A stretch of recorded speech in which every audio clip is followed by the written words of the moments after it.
fait déjà 2-3 semaines là, qu'on a commencé la portion soulèvement du sous-marin.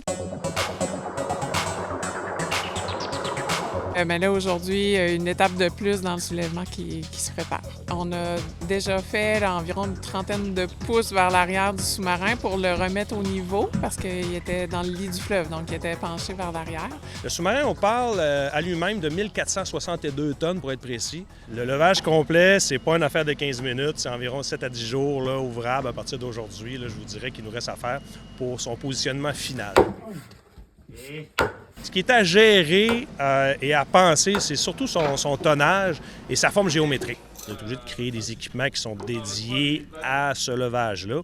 Mais la base est la même, vérin hydraulique avec des pompes, des bonnes vieilles cages de bois en érable à sucre là, du Bas-Saint-Laurent. Il n'y a pas de miracle de ce côté-là. Chantier, soulever un sous-marin, je vous dirais environ une quinzaine de personnes présentement, plus ou moins.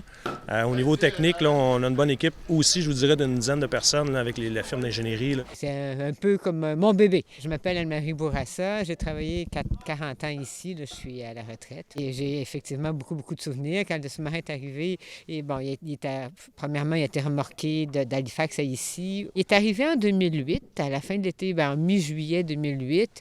On a travaillé dessus, on l'a installé pendant l'automne, travaillé dessus tout l'hiver, puis ouvert au public en 2009.